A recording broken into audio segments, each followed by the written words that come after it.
All right, well, good morning, everyone. I'm City Manager Spencer Cronk, and I'm joined today by Austin Police Chief Joseph Chacon and Austin Police Association President Thomas Villarreal.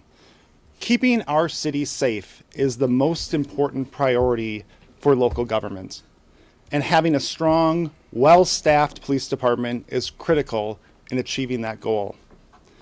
We do already have a best-in-class police department, and I want to thank all the men and women of the police department who serve every day for our community.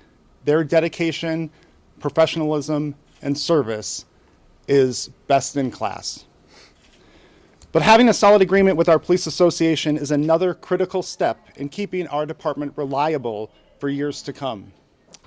I am happy to announce that today, after over a year of negotiations, the City of Austin has agreed in principle with the Austin Police Association for a 4-year contract that incorporates the goals of attaining a stable environment for Austin police officers, attractive recruitment and retention strategies, and a progressive police oversight provision that is likely to become a model across Texas and the nation. We look forward to talking to our council, our community, and the members of the association regarding this agreement and look forward for their support. I will now pass it over to Chief Chacon. Thank you, Mr. Manager. Good morning, everyone. I am just incredibly excited to be part of this announcement this morning of the fact that we have been able to secure a tentative agreement between the City of Austin and the Austin Police Association for a 4-year long-term labor agreement. As the manager mentioned, this is the product of over a year of work, as both sides have worked diligently to arrive at this agreement. Both the association and the city have considered and weighed all the issues, and we find ourselves with an agreement that, once approved, will both provide significant enhancements to the pay and benefits of the police officers, as well as powerful improvements to the police department operations. Improvements are included in the promotional process, which will ensure that not only are we promoting the best and brightest of the department into leadership positions, but that we're also providing the very best opportunities to increase the diversity of that leadership staff. The new agreement will also provide a system of police oversight that is second to none. Not since the inception of police oversight in Austin over 20 years ago has such a progressive step been taken to ensure police accountability through an independent department that has a greater ability to monitor police complaint investigations than ever before. Importantly, it fulfills as many of the tenets of the citizen-initiated petition as allowable under law and without legal backlash. And this agreement will ensure that we continue to showcase the Austin Police Department as a world-class department in a world-class city. Officer retention is an issue for every police department right now, and this agreement will lock in officer rights and benefits for the next 4 years, providing the stability and assurance that officers require to be able to effectively do their jobs, and providing the greatest opportunity for the City of Austin to not only retain the high-quality officers it has, but also to recruit the best and brightest talent for the future. I want to thank the manager, members of the APD team who worked so hard on this deal, Ms. Sarah Griffin, Ms. Sylvia Hardman with the Office of Police Oversight, the Labor Relations personnel, and Thomas Villarreal and the Austin Police Association for all working together to come to this tentative agreement. It is so important, not only as a strong show of support for our officers from our city, but to ensure the security of our community by assuring that our police department remains strong and fully staffed. I want to now introduce Austin Police Association President Thomas Villarreal, who will say a few words. Thank you. Thank you, Chief. Thank you, Mr. Manager. I don't have prepared remarks. I'm going to keep this pretty short. I've sat at the table for many months now, and I've given statements to some of you in here, members of the media. The Austin Police Association is not afraid of oversight. We believe very strongly that the citizens of Austin, the city of Austin itself, the department, our members are all better off under contract. We've worked for almost a year to negotiate to what's a fair deal for our people and a deal that's fair for the city. And I think that we got there. I'm proud of the work of our team. I thank our team very, very much. I'm very appreciative of the work that the city's team has done. It's a long road to get here. Happy that we're finally at a TA, and look forward to doing the work needed to educate council members, educate the police officers to get this thing ratified as soon as possible. Thank you. Happy to take any questions. So I know oversight was a point of contention throughout these negotiations. How did we reach that compromise, and what exactly is this new process? Well, we had principles from the beginning that were really important to how we approached oversight, and those remain as part of how we have come to this agreement with the association. I'm going to ask our Chief Labor Relations Officer to talk about some of the details regarding that, but having a strong oversight system has and will continue to be a key tenet as part of this agreement. Sarah Griffin, Acting Labor Relations Officer. So some of the chief tenets that we were looking for stemmed from issues we had with the last labor agreement. What we were looking for was to actually be able to have the Office of Police Oversight go somewhere they'd never gone before, which was actually to be in the room investigating officer misconduct, both at a preliminary level and at the actual formal investigation. We wanted them in the room asking questions of the actual subject officer and having the officer have to answer those questions. Separately, and we have attained that in our tentative agreement. Separate from that, we also wanted the OPO, the Office of Police Oversight, to have the ability to make direct recommendations to the chief in relation to how each of these investigations were classified and how the actual discipline was going to come out. So at the end of the day, not only can oversight be in the room investigating, but they will be able to separately give a recommendation to the chief of police on the disciplinary action itself.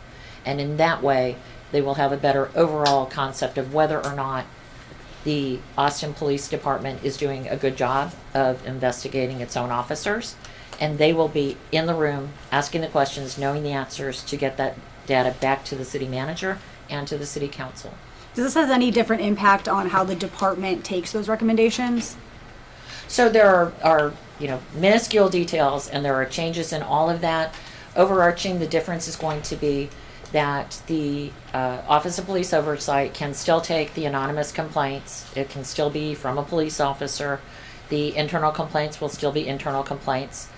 The difference will be that at the actual formal investigative level, OPO will be in the room with internal affairs investigations doing the investigations. The intake process won't be substantially different from how it is currently.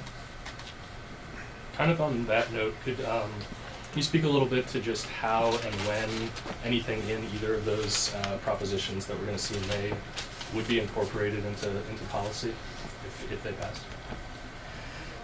So, sure. I mean, I believe that the overarching tenets of the first proposition that was already certified by the City Council are incorporated in it.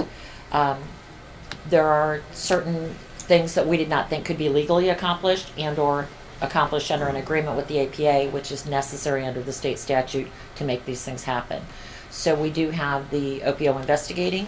We have agreed to a modified disciplinary timeline of 365, which was in the petition.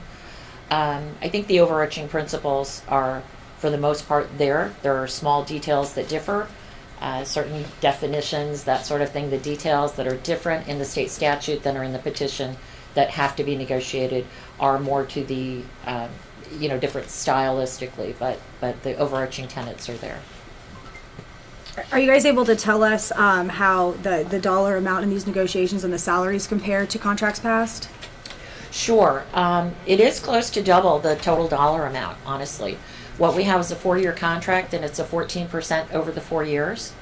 And that includes some retention and some hiring initiatives in order to ensure that our Austin Police Department gets closer to full staffing than we currently have. And that was one of the chief's main goals and the manager's main goals, was to get the staffing levels back to where we had a safer Austin.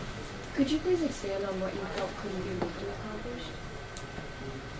I'm sorry? You mentioned there were some things that you felt couldn't be legally accomplished. They were brought up, under that petition. Could you just expand on that? Sure, and keeping in mind that I'm not the attorney who advises the city, but from our labor office perspective, the things that can't be legally accomplished can't be legally accomplished absent agreement from the Austin Police Association. And those are things that are within the state statute that can only be overridden through a meet and confer agreement or a collective bargaining agreement. So it can't be accomplished, things such as release of the G-file material can't be accomplished solely by the voters or solely by city council passing an ordinance. They have to be done through a meet and confer agreement. So that's not my legal opinion, but that's our opinion from the Labor Relations Office. What's the staff goal for, just starting with the end of this year? I know staffing is something that we've talked about a lot, and retention, and it's one of the reasons that we can't do a lot of proactive things within the department. Is there specific staffing goals over the 4 years? Sure, I'm going to refer to the chief on that. We have been concentrated over the last couple of years about, as we have seen a greater number of officers that have made the decision to retire or to resign, on how we're going to get those levels back up. There are some things that in principle were agreed to within the contract that will hold, that are going to make sure and kind of be really push the city to meet those hiring goals. And we have, we're looking at different strategies, particularly to recruit locally. I think that's really important that we're recruiting from our community with people who know our community. And I'm running more academy classes than we've ever run before. So the plan is to run 4 to 5 academies per year. Before we were running 2. So the more folks that we can get into those and make sure that we're maintaining our very high standards when it comes to the hiring process, getting them fully trained, and then out there is going to help us meet that goal of filling the vacancies that we have right now. Are you guys still working on some of those strategies, or have those strategies been laid out and are in the process of being put in place? Yeah, to some degree, there's still, the city overall is in a hiring push right now. So we're working with the city on how we can be at the fairs, how we can be at colleges, how we can be at the different places where we're recruiting really good folks to come and work for the city, including the Austin Police Department, and then targeted strategies really on finding people who have a heart to do this kind of work and how we can get them in the door. As you mentioned earlier, this has been kind of a long, involved process. A lot goes into this. Did y'all feel any kind of rushing or pressure to get something done this week based on what's the one-year proposal council had, or is this just kind of the natural endpoint of what you were working on? Sure, so I can address that. Prior to anything being filed with that, we had negotiation dates set for the 8th and the 9th, and the 14th and the 15th, and our internal, there's never a cutoff date until you end the contract, but our internal cutoff date was the 15th.